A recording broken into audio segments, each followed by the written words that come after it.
So we recently covered chapter 10, the chapter on divine glory, in which Krishna describes Ishvara, the divine being with attributes, describes who he is and, in a sense, why he is, and describes his own divine glory, as it were.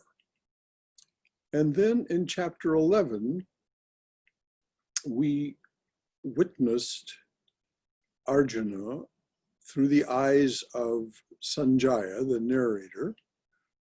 We witnessed Arjuna experiencing Sri Krishna, or the divine being far beyond Sri Krishna, as in his universal form. And if you recall, it was too much for a human being with a finite mind, even given divine sight. He just was not able to sustain his courage and his stability. And so he pled with the divine being in its universal form to return to his familiar form, Vishnu, the four-armed Vishnu. And Vishnu, in the person of Sri Krishna, did that and returned to his form that Arjuna knew so well as a friend and companion. So now Arjuna is curious about what it is to worship the divine being. And so this is the chapter 12, the yoga of devotion. If you remember, it wasn't long ago that Brother Dhruva gave us a talk on this. If you want to know more about this chapter, we'll discuss it, of course, as we go along this evening. But Dhruva has studied the Gita in deep, deep, deep detail. He reads Sanskrit, and so his insights on it might be worth your attention. That talk is in our archives, and so he's given a talk on this chapter actually twice. So if you both those talks, I would say, are worth listening to. So Arjuna speaks first, and he says to Krishna, "Some worship you with steadfast love. Others worship God the unmanifest and changeless. Which kind of devotee has the greater understanding of yoga?" Now, we're talking about bhakti yoga, yoga of steadfast love, and jnana yoga, worshiping God the unmanifest and changeless. This is the way of neti, not this, not that, until you've eliminated all duality and are left only with the unmanifest and changeless. And so Arjuna asks, which kind of devotee has the greater understanding of yoga? Remembering that yoga means union and detachment. If we are in union with the divine, we are detached from the duality. So which kind of devotee has the greater understanding of both union and detachment? Sri Krishna. Those whose minds are fixed on me in steadfast love, worshiping me with absolute faith, I consider them to have the greater understanding of yoga. Now, Krishna answers the question flat out. He says that the bhakta And bhakti is not just ceremony.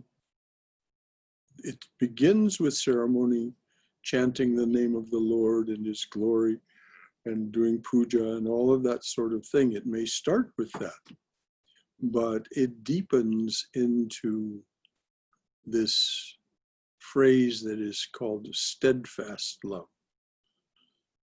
And that means that that love is present every moment. You may be distracted from it by your worldly activities, but you find it's constantly there. It is steadfast. And so that love is, and it is a love that does not, it's not transactional. It's unconditional. It is unlimited.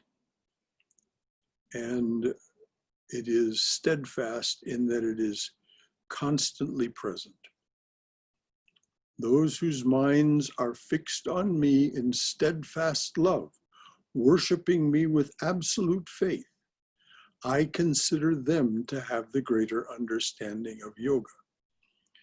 Now, faith is not something that can be borrowed. It can't be blind. And the absolute faith that he's talking about, the Sanskrit word is shraddha. Those who worship him with shraddha, that faith comes by experience, experiencing the divine. And of course, the criticism is, well, it's a dualistic experience. Well, Sri Krishna doesn't consider that to be a very valid criticism. Those who worship me with absolute faith, those who have had experience of me, therefore they have absolute faith. I consider them to have the greater understanding of yoga. As for those others, the devotees of God, the unmanifest, indefinable and changeless, notice that Krishna has added indefinable to the unmanifest and changeless. There is absolutely no way to think about or express that which is realized in samadhi. So, as for those others, the devotees of God, the unmanifest, indefinable and changeless, this is what Christ spoke of when he said, the peace that passeth all understanding. What's understanding? Understanding is concepts and speech. That's how we have understanding. The peace that passeth all understanding. The samadhi that is attained by the jnani, when they return, they cannot begin to express it.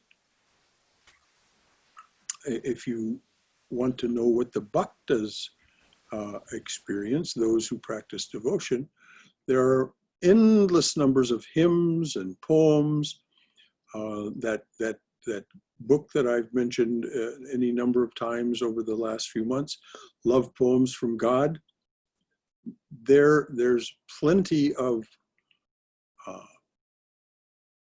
understanding of God that is available to us by the very eloquent and beautiful writings and songs of the devotees.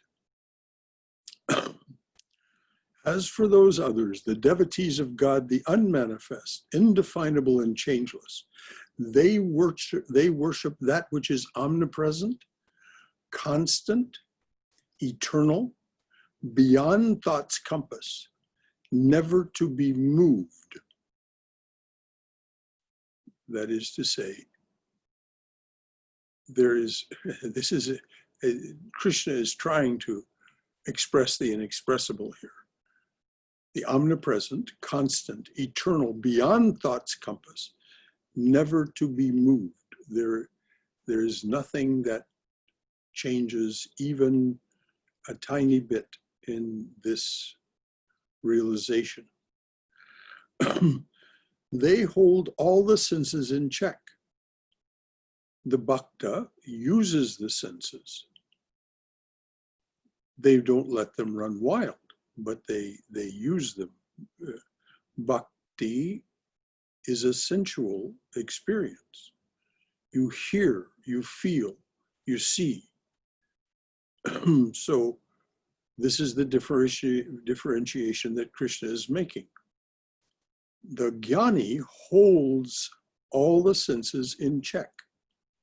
They are tranquil-minded and devoted to the welfare of humanity. Now, we don't normally associate this with the jnani, but what Krishna is pointing to is those who have the nirvikalpa realization may not return. If they do return, they may last only 21 days. Those who do stay, those who do are able to maintain their body after the nirvikalpa's realization, they're devoted to the welfare of humanity in the sense that they teach. They may teach in silence, as Trilanga Swami did. You can read about Trilanga Swami in the Gospel of Sri Ramakrishna. At the time that Sri Ramakrishna was alive, he went to Varanasi, Benares, and there was Trilanga Swami. He didn't say anything, literally.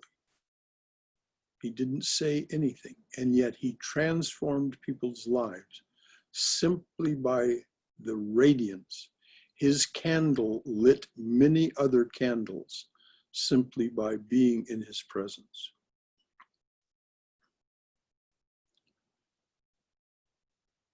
These jnanis, I'm paraphrasing, these jnanis see the Atman in every creature. They also will certainly come to me.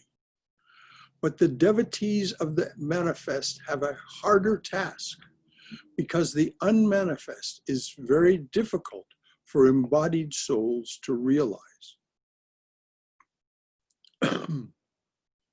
So Krishna says, and of course this has to do with the age we're living in. As Sri Ramakrishna said, it's so difficult to practice jnana yoga now because we're so dependent on food. By food, he didn't just mean the food that we put in our mouths.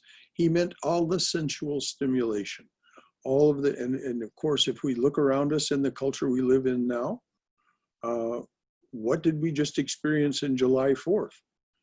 For most of us, it was like living on a battlefield for a couple of nights. You know, the noises were so great.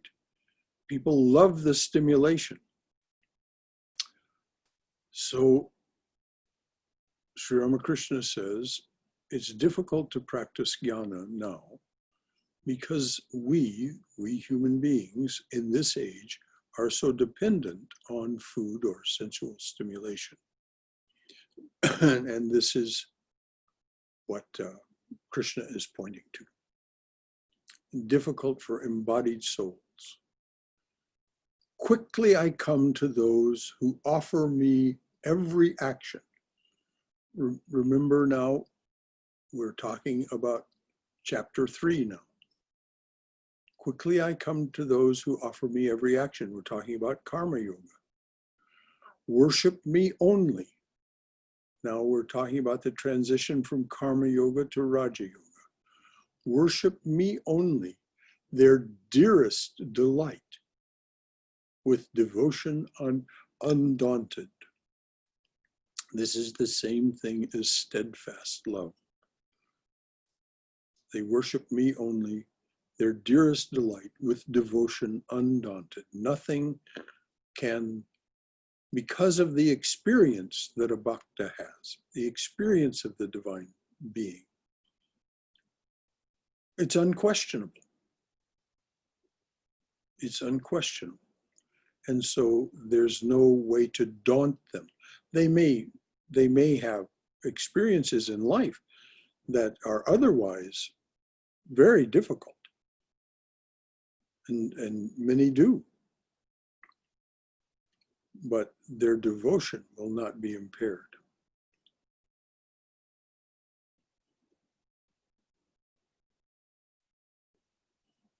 Because they love me, these are my bondsmen.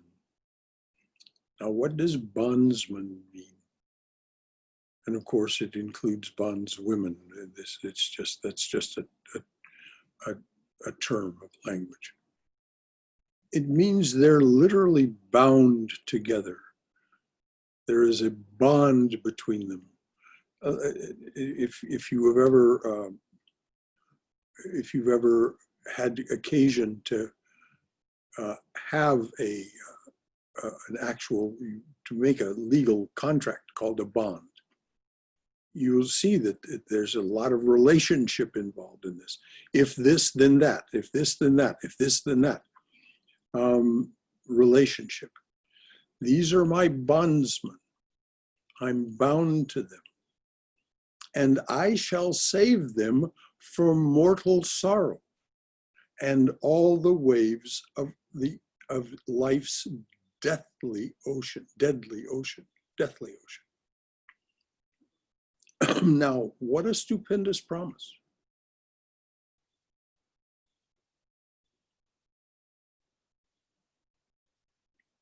Those who offer me every action, worship me only, their dearest delight, with devotion undaunted, because they love me, these are my bondsmen. The love is the bond, of course. And I shall save them from mortal sorrow and all the waves of life's deathly ocean.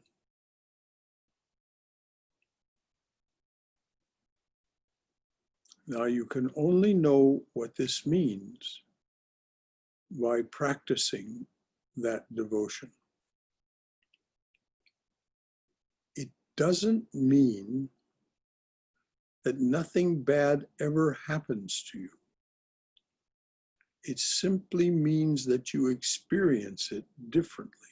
You somehow seem, though the suffering is going on, you somehow seem to float above it. Be absorbed in me, lodge your mind in me, thus you shall dwell in me, do not doubt it, here and hereafter. So again, no pie in the sky when you die. Do not doubt it here. You will dwell in me here and hereafter. So before we go on to, Krishna's about to transition into some instructions about what to do if you can't be in that higher state, the state that he refers to as being one of his bondspeople. Before we go on to that, are there any comments or questions that you'd like to make about what we've read so far? This is powerful stuff. These are the great promises of Krishna. This is his representation of who's who and what's what. And this great promise that he will sustain you. So any comments or questions? I have one, Brother Shankara. This is Keith. Yes, please, Keith. I'm just curious here.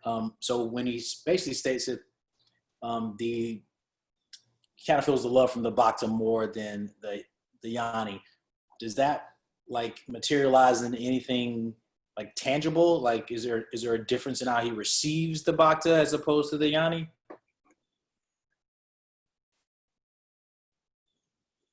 What does it mean? Now, the jnani is devoted, but the jnani does not worship Ishvara. Correct. Jnani does not have a relationship with Ishvara. They're devoted to Brahman, the unmanifest. So where is the relationship? There is no relationship. There is independence of all relationship. In Sanskrit, kaivalya. Independence of all relationship. So when Krishna says, when he defines those who, we just read, what it is that results in your being one of his bondspeople, there is a relationship. And that relationship is one of, there are a number of so-called bhavas, attitudes. Sri Ramakrishna said, it's good for you to look at your own nature and practicing bhakti, adopt one of these bhavas or attitudes. They are the attitude of a servant, the attitude of a child, the attitude of a friend, the attitude of a parent, or the attitude of a lover. You can find spokespeople, that is to say, people who have written about these things in poems and songs for each of these. Mirabai is a great example of someone who practices the Madhura Bhava, the sweet Bhava of a lover's relationship with the divine. Tukaram kind of goes back and forth between lover and friend. And then you have Rabindranath Tagore, who speaks as the great devotee and servant. So there you'll find many, and you'll find all of these attitudes represented to one degree or another in that book, Love Poems from God. So it's a matter of relationship for the bhakta. It's a matter of transcendence and independence of relationship for the jnani. The non-dual realization. Most people who attain that, they don't return to the body. They simply drop the body. As I said, some who do, and they do return. Normally their nervous system is so fried, so to speak, that they only live for a maximum of 21 days.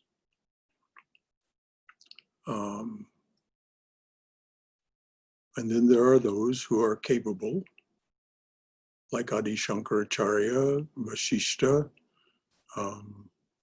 others, Nisargadatta, who are capable of retaining their body and staying to teach. And that's what Sri Krishna meant by being devoted to humanity. There's no need for them to stay. There's no need for them to do anything. But because they have compassion for people who are struggling, they stay and teach. Did that get it, Keith, or did I miss the point? It got it for the most part. I guess my question was like, are they received differently by? I guess the jnani is not received by Krishna at all because they go beyond Krishna right to Brahma. Is that Brahman? He says they come to me. They surely come to him, but in that unmanifest form, and that unmanifest. And when I say form, that's just actually kind of using a nonsense word. It's formless. Sure. It has no form. Yeah, because unmanifested can't have a form, right? Exactly. Got you. But there is, and again, because it's indefinable, it's inexpressible. So what becomes of them in their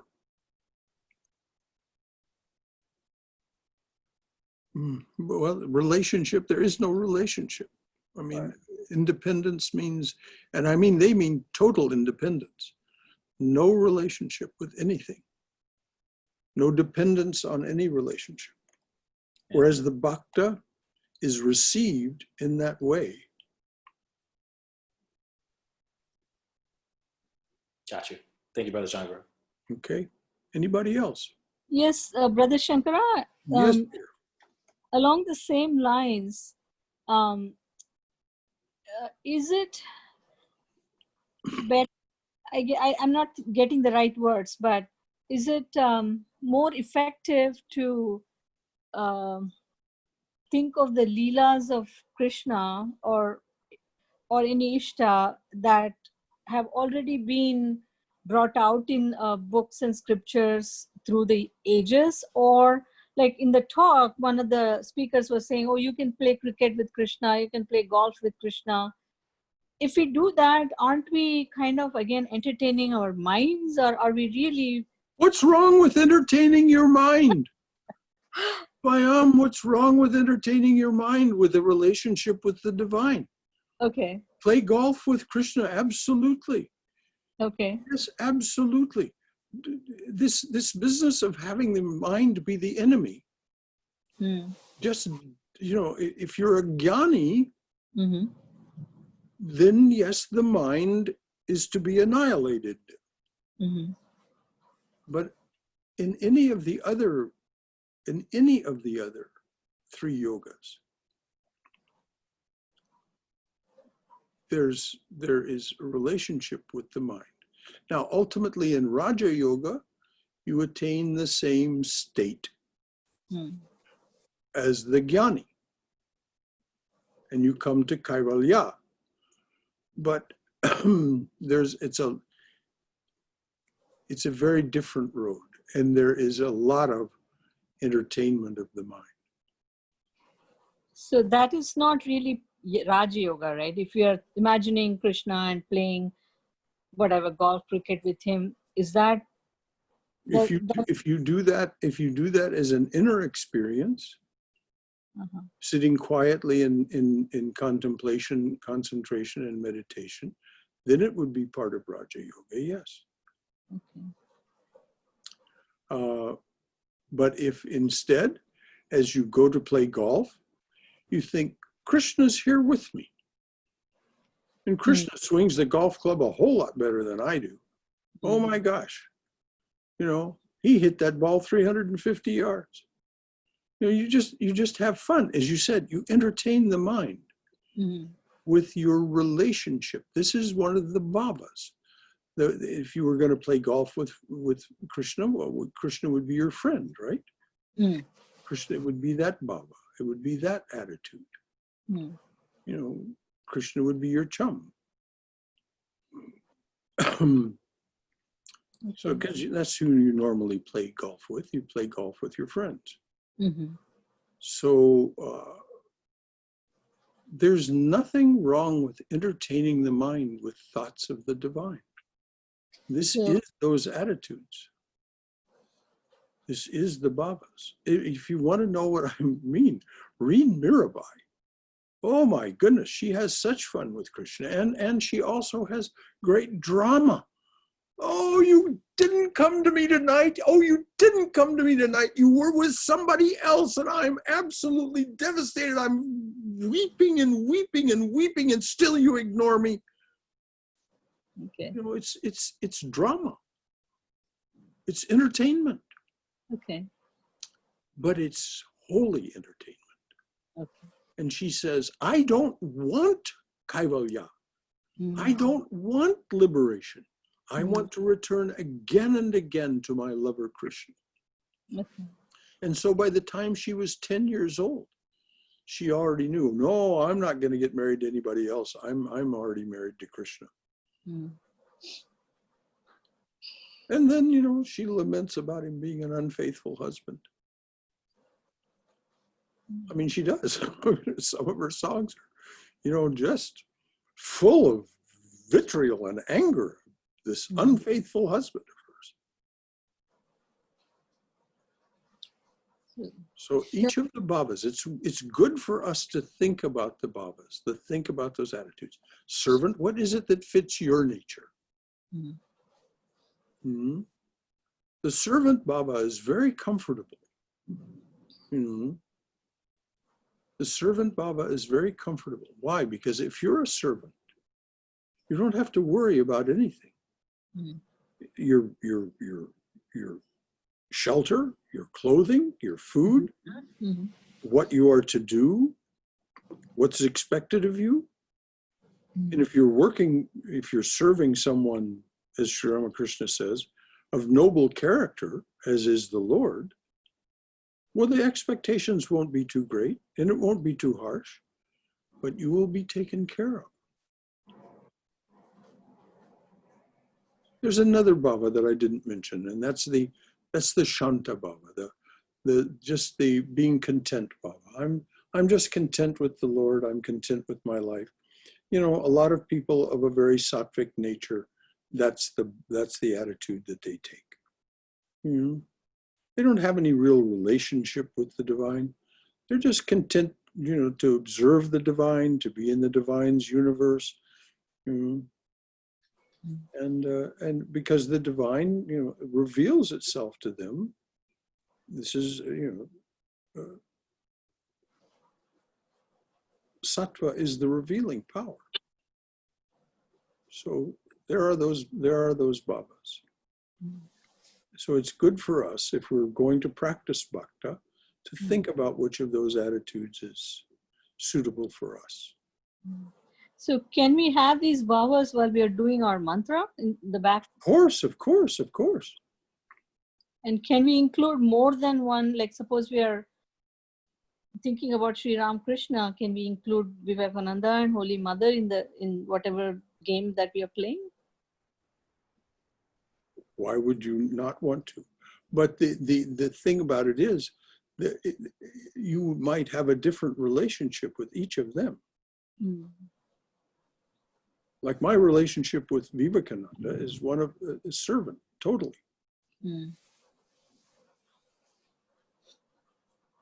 With Holy Mother, I feel like a child.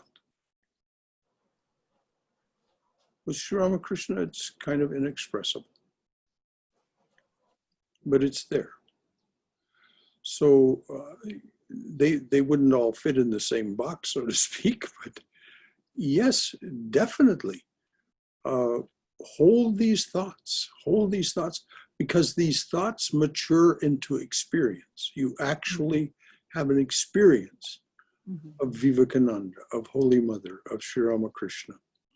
And as Swami, Swami Yogeshananda's guru, his name is escaping me right now. And he said that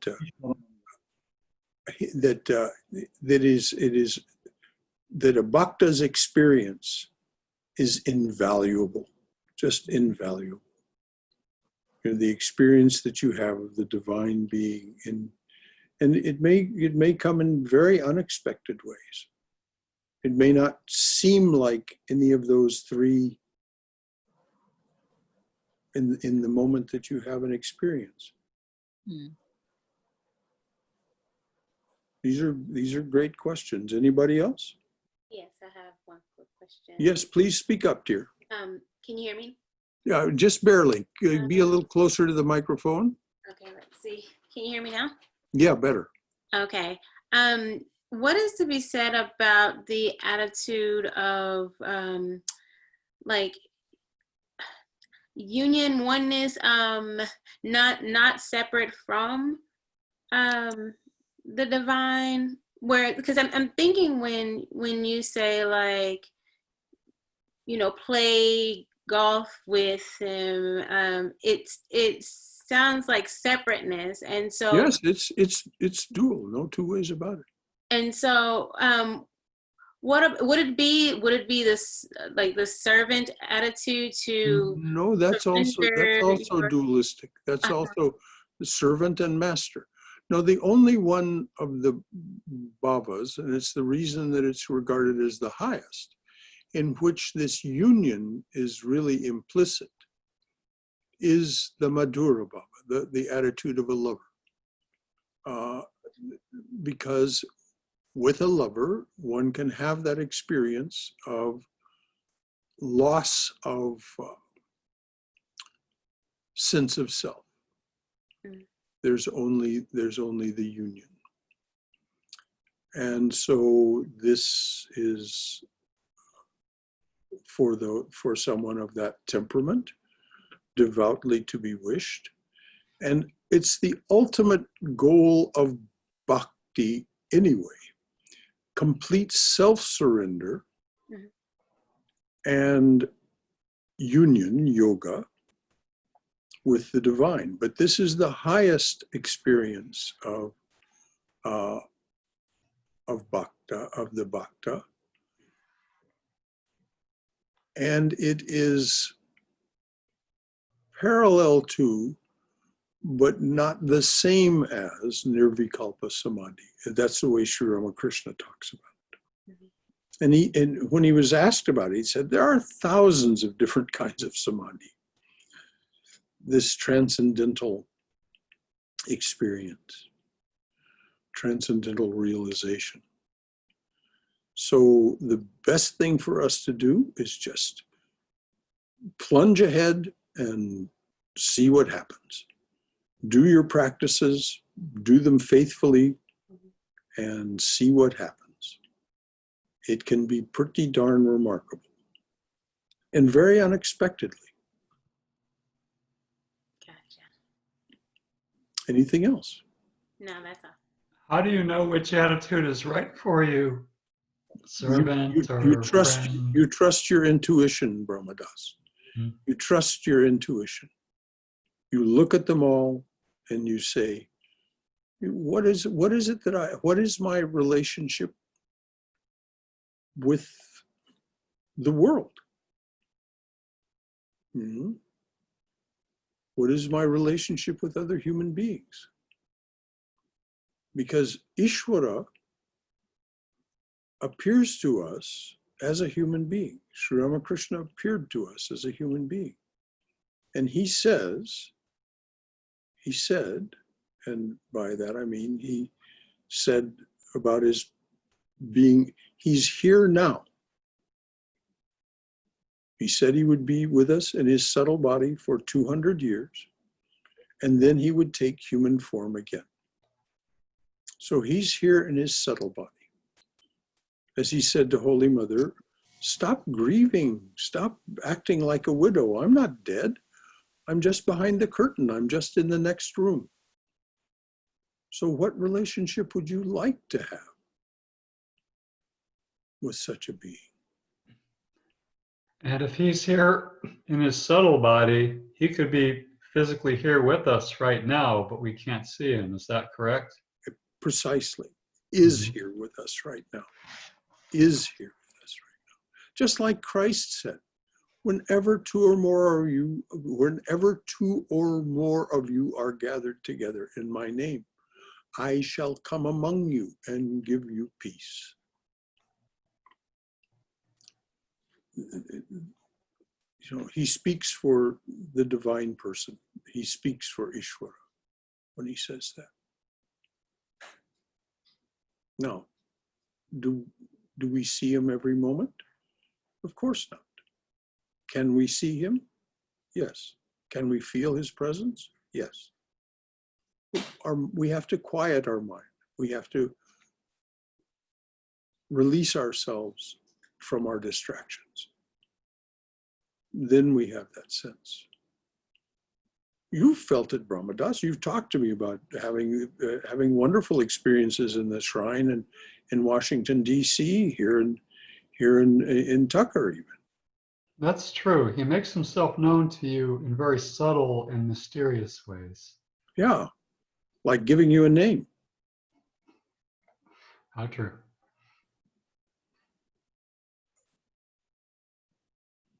There are no accidents. There simply are no accidents. That's the testimony of the saints. I'm not saying that of my own knowledge. I can't say it of my own knowledge. But the saints tell us, and the avatars, the incarnations tell us, there are no accidents. Anything else? Swamiji says in his book on Raja Yoga, if I'm interpreting it correctly, whatever frequency that our prana is vibrating, we see the beings that are vibrating at the same frequency. Precisely. And if we elevate our frequency to a higher number, then we see those beings that are vibrating at that frequency. So in the same room, there are probably many beings vibrating, but we are not connecting because our prana is at a different frequency. Is that correct understanding? Yes, it is. And that is what, if you remember in our discussion of Don Juan Matus, he said that is the Brujo's explanation, that there are infinite possibilities. All those infinite possibilities that Krishna talked about in chapter 11. All of those possibilities are there for us. And you're absolutely right, and your interpretation is correct. When we tune ourselves to that, which is what I meant by freeing our mind from its normal frequencies that are distractions, we have different kinds of experiences. And some of them will be psychic experiences. And those are the ones that we can say, oh, I mustn't get fascinated with this. Mm-hmm.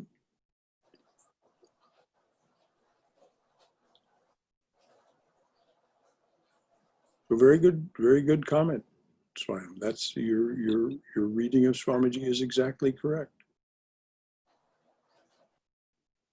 Thank you, Brother Shankar. Mm-hmm. Anything else before we go on?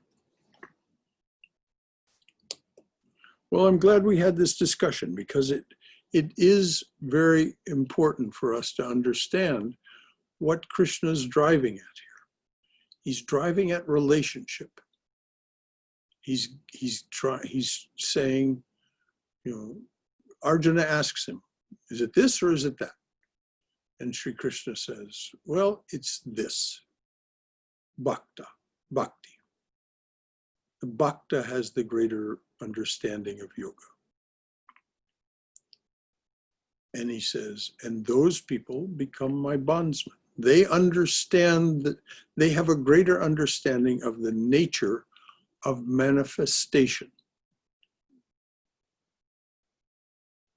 And he says, these others, they're fine.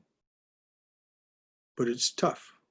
It's tough for embodied beings to go that way. Shankara, last thing here. Yes, Keith. Don't we all though end up where the Yanni and the Raja end up? I mean, in may be a bad word, but back to the source, back to the void, back to Brahman.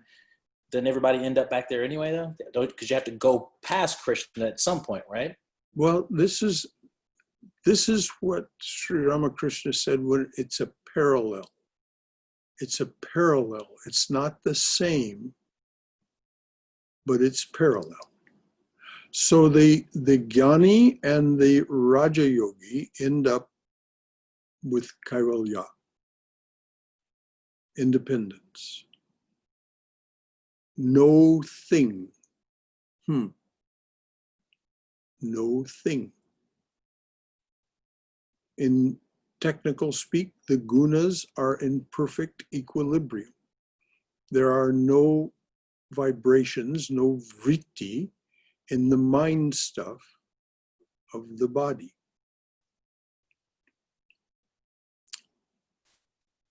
So, but what Swayam was pointing to was tuning your frequency high enough to be at the same frequency as Ishvara, which is the ultimate aim of the bhakta, means that your selfhood disappears into Ishvara.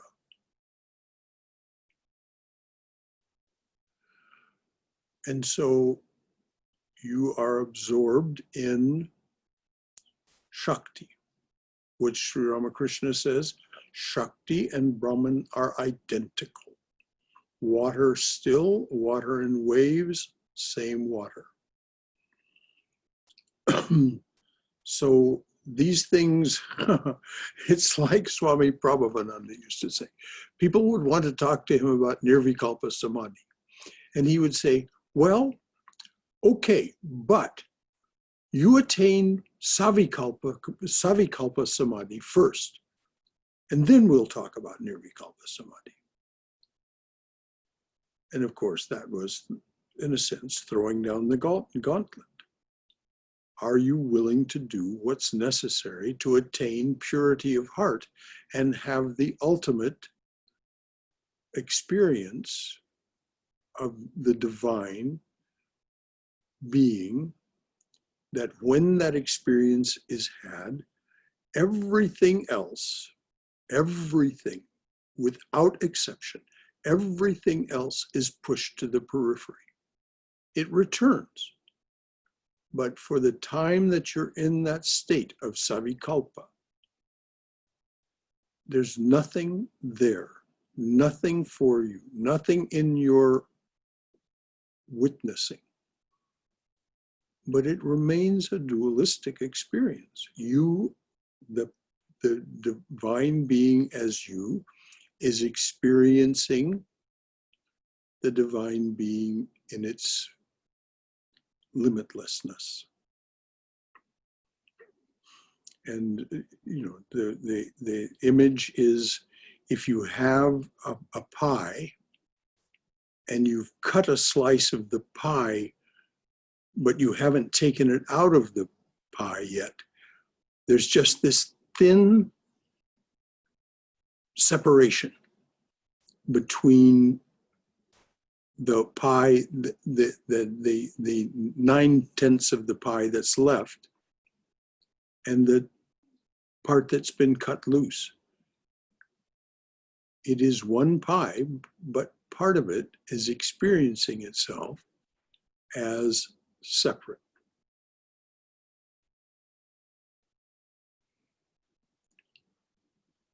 That's as close as I know how to express it, Keith.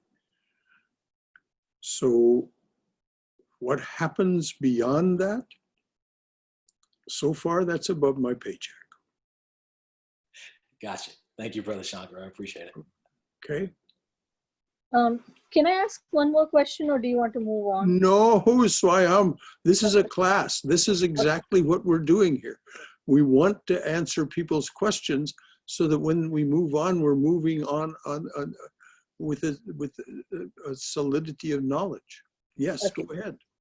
Since you mentioned purity of the heart, and I was reading something from the gospel, and Sri Ramakrishna mentions those 8 fetters. One of the fetters he mentions is good conduct. Mm-hmm. Why is good conduct a fetter, or is the pride of good conduct that's the fetter?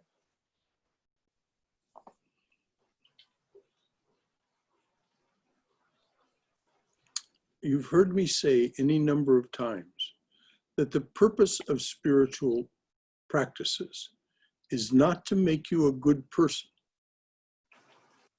It will result in your being a good person, But if you think about that, oh, I have to be a good person, and I'll see if I can't model my behavior to be a good person, a good conduct, in other words.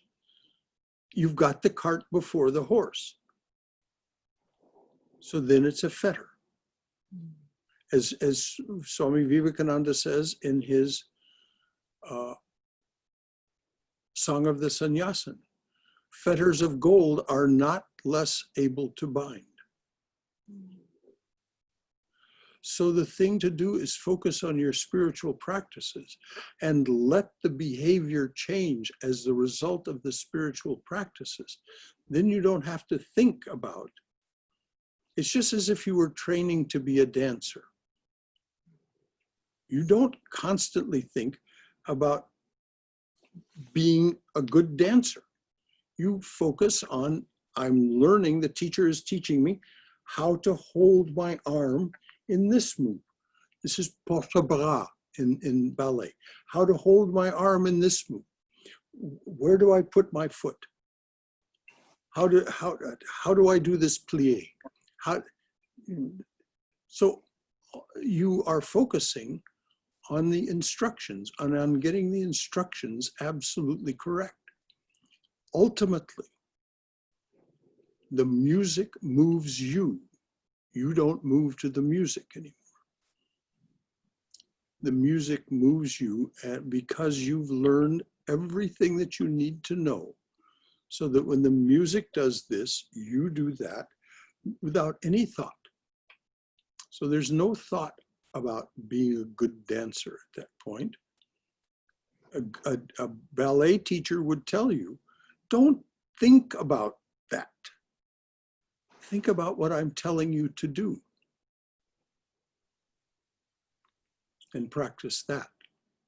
So the yamas and niyamas are the instructions. Yes, precisely. And you know, those are the instructions that are embedded in Raja Yoga. Krishna gives the instructions, and Swami Vivekananda spells them out in greater detail for Karma Yoga. In chapter 3, Sri Krishna says, you know, do this, do this, do this, do this. So that's why I said in that talk not so long ago, what happens if you just follow the instructions? If we just follow the instructions, we get the results. It's exactly like going into a chemistry lab. You won't learn chemistry by reading the book. You learn chemistry by going into the chemistry lab and following the directions. You light the Bunsen burner, you put the beaker on, you put this solution in, that solution in, you heat it to this exact temperature, you stir it up and then add the reagent, and boom! A crystal that was a beaker that was full of liquid is suddenly full of beautiful shining crystals, because you followed the instructions correctly. You got the result. Precisely the same. So thinking about good conduct, thinking about being a good person,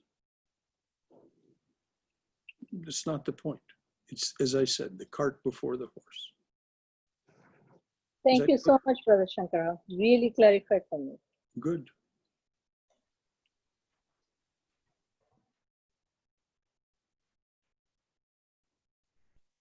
Okay.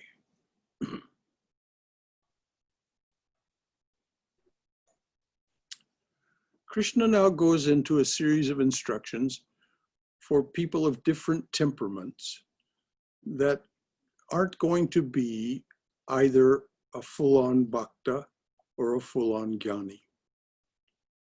He says, if you cannot become absorbed in me, that is the the bhakta, if you cannot become absorbed in me, then try to reach me by repeated concentration, Raja Yoga.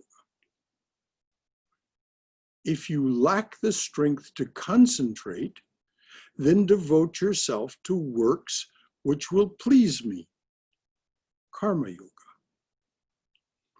For by working for my sake only, which is what Sri Krishna says to do in chapter 3, for by working for my sake only, you will achieve perfection.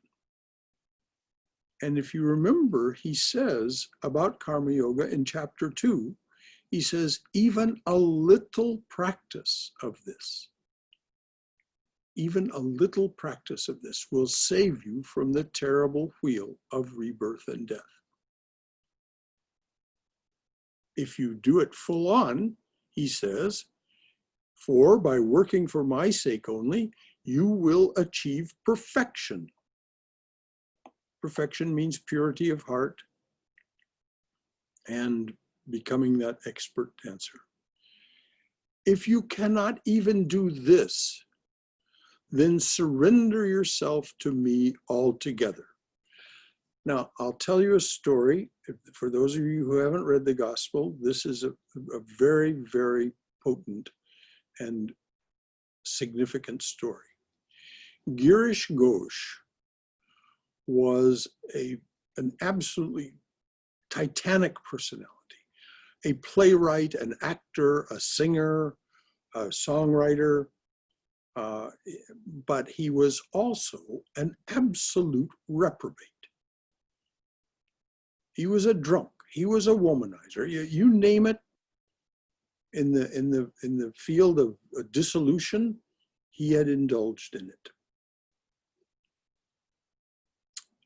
He ultimately came to Sri Ramakrishna. He was drawn to Sri Ramakrishna because of Sri Ramakrishna's absolute sincerity and purity. Sri Ramakrishna had been brought to his theater to watch some performances, and Girish Ghosh, who was very skeptical and scornful of holy men, tried to insult him, but Sri Ramakrishna, in his way, didn't respond at all to that. He just said, "Oh, you wrote this play very beautifully, and this is very accurate the way you wrote this." In other words, he wasn't what Girish Ghosh thought a holy man was. Somebody who was pious and would take offense at being scorned and so on. So Girish Ghosh was drawn to him.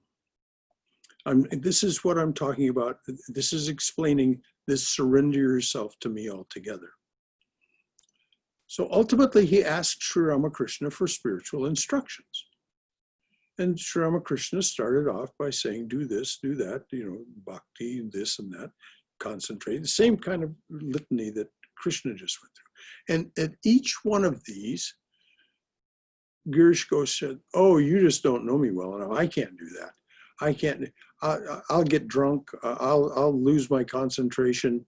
I can't get up in the morning, And so Sri Ramakrishna said, very well then, give me your power of attorney. Now, Girish Ghosh thought he was getting off the hook. He said, yeah, right, take my power of attorney. Well, what does it mean to give someone your power of attorney? They're now potentially in charge of your life. And that's exactly what happened to Girish Ghosh. When he drank, when he would empty the wine glass, he would see Sri Ramakrishna's face in the bottom of the wine glass. And so on. Girish Ghosh ultimately was completely transformed. At the end of his life, he was, instead of a total dissolute reprobate, he was an out-and-out saint, because he had given his power of attorney to Sri Ramakrishna. So this is what Sri Krishna meant when he says, if you cannot even do this, then surrender yourself to me altogether.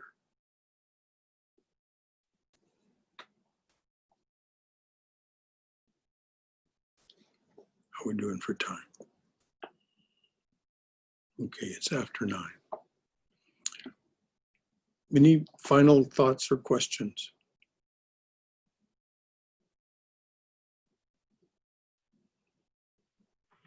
Brother Shankara? Yes, please, Dennis. Yes. I think this chapter is what really drew me to Vedanta in the first place. It just shows you so many different ways, meets you wherever you are, Exactly. and Oh, just I shows love you that. how to Yes. start on that path, and it's just beautiful, and I've really enjoyed it. So thank you. Oh, excellent. Thank you, Dennis. And you said the exact right words. It meets you wherever you are. And that is the divine being. The divine being both within you and without you. Beautifully said. Excellent. Anything else? When Krishna says, because they love me, these are my bondsmen, and I shall save them from mortal sorrow. My understanding of a bondsman is that's the person who pays your bail to get you out of jail. Is that the same? Well, that's one. That's one. That's a modern, very modern use of the term. I don't think they had jail and bail in Krishna's. Okay. But no, it means bound together. It means in a bond of relationship. Ah, I see. As I said, if you've ever had to take out a bond for some reason, if you had to, you see lots and lots of things in that bond contract that say, if this, then that, if this, then this happens. And so there's all kinds of relationship, dependence.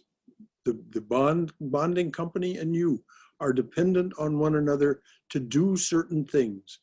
And so this is exactly what's meant by Krishna when he says bondsman or bondsperson. You and I are in this relationship where if then, as a programmer, you understand if then very, very well. Very well. Okay. See it all the time. Just think of that. Krishna is saying, if you abide with me in steadfast love, then, if then, you're my bondsman, and I will do this. This is my promise. And he makes this promise in other places in the Gita as well. And it is the promise of the divine being. This is what Christ was pointing to when he said, seek ye first the kingdom of God, and all else shall be added unto you. Notice there's no qualification in that. You do this, seek ye first the kingdom of God, and all else shall be added unto you. You'll want for nothing. And in other places, he explains about things that we can tie to mortal sorrow. You shall not taste death, and so on. So these great ones, they're all making the same promise to us. If then.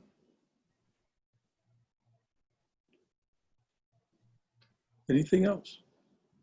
I think we've gone through this before and you actually just mentioned it. Because this is Gita, it's all about offering to Sri Krishna. But one can offer it to whoever is the Ishta or... Precisely. Krishna is Ishvara. Krishna is the divine being with form and attributes. Now, So when he says, be absorbed in me, lodge your mind in me, he doesn't necessarily mean Krishna. He means He whoever. means in the divine being, yes. Mhm.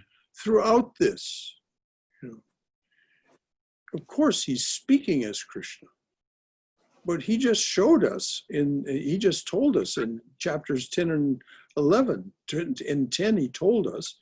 In 11, he showed Arjuna and therefore us, you know, I'm all of it, without exception, infinite, universal.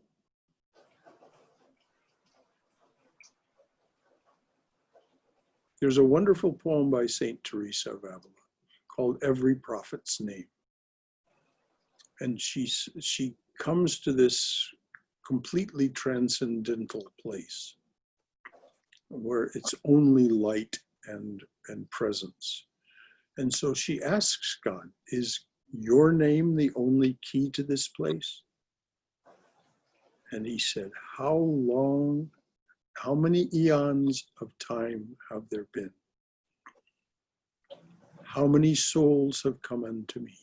Every prophet's name is a key, as is every heart full of compassion and love.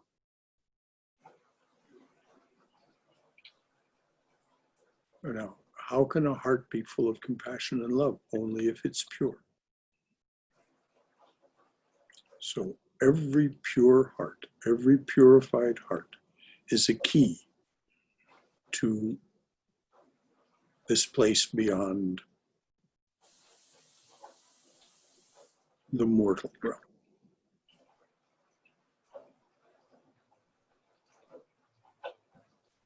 Can I ask one more question, Brother Shankar? I have so Well, many. you always say that, and the answer is always yes. You don't have to. I don't know what the time is, so I didn't want to hold you up. But so Sri Ramakrishna says that don't dig too many shallow holes, pick one and dig deep. Mm-hmm. So like for those of us who have grown up with Krishna mostly and Rama, but now we have chosen to come to Sri Ramakrishna, can we see the form of Krishna as we know it in Ramakrishna, or should we? What did he say, Swayam? He who was Rama, he who was Krishna, is born in this, pointing to his body, as Ramakrishna. Okay. Who was born as Rama? Who was born as Krishna? Vishnu. And so at the end of his life, Sri Ramakrishna said, pointing again to his body, there are two here. By this time, the mother had completely absorbed Sri Ramakrishna, so to speak. So, but in pointing to his body, he said, in this, there are two here, he said, the mother and her worshiper. Vishnu is the worshiper. Vishnu took, no, you mustn't tell a Christian I said this, because they'll argue with me. But from our perspective, Christ was Vishnu. Christ is the sustainer and protector. Christ is the Son, the principle that is the Son of God. The Father, the Son, and the Holy Ghost are the Holy Ghost or the Holy Spirit. The word in Hebrew, it means, and also in Aramaic, the Holy Spirit is the feminine, the divine feminine. So the Trinity is the divine masculine, Ishvara, the divine feminine, Ishwari, and the Son, their incarnation. So there can only be one God. There can't be the God of the Christians and the God of the Hindus and the God of the Jews and the God of the Muslims. And no, there's only one God. And it's sages call that divine presence by many names. So even though we are meditating on one name, we can see the forms in any way we like. That you'll see whatever you're given to see. When you practice contemplation, concentration, and meditation, after a time when you've learned to still the mind enough, things begin to appear to you. They may appear to you as sound, they may appear to you as sensations, they may appear to you as visual images. There's this is what Sri Ramakrishna was pointing to in the parable about the chameleon. The chameleon looks red to one person, green to another, blue to another, and so on. Well, it's you, the you of you are an aspect of the infinite. So there's absolutely no limit to what you can experience. And it's only your effort to break yourself free of the distractions and, as you pointed out earlier, the fetters that they're the upadis, that the coverings that are making what is self-evident not so self-evident. But it is self-evident as soon as you remove enough of the coverings. And that's a process. And there are these 4 yogas suited to people of various temperaments that contain the instructions. And Sri Krishna is going to go into, as we go on with chapter 12 next week, Krishna will go into more instructions. Thank you so much, Brother Shankara. And so you never have to ask about asking a question.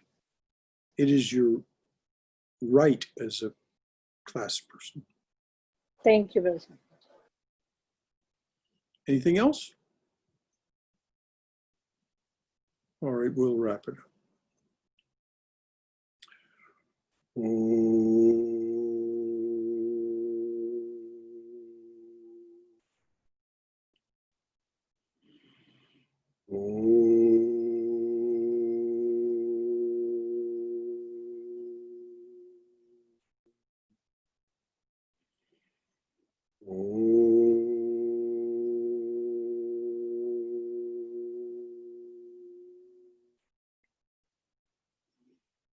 dearly beloved, a flower at your feet for each one who comes to your open door. A flower at your feet for each one who stands by your open door and says, come to me, offering to break this world's chain that binds us down to ignorance, suffering, and death. A flower at your feet for each one who takes the path that you have struck through this, your jungle world. Om, Amen. Shanti, Shanti, Shanti. Peace, peace, peace be unto us and to all joyous and suffering beings everywhere. So good night, everyone. So good to have been with you. Thank you, Brother Shankar. Good night. Good night, Brother Shankara. Good night, everybody. As we would say if we were saying good night in the parking lot, Jai Shri Guru Maharaj Ji Ki Jai, Durga, Durga, Durga. Go in Mother's loving and protective embrace. Thank you. Thank you, See Brother Shankara. Thank you, Brother Shankara. Good night, good night. Good night. Good night. Good night. Good night.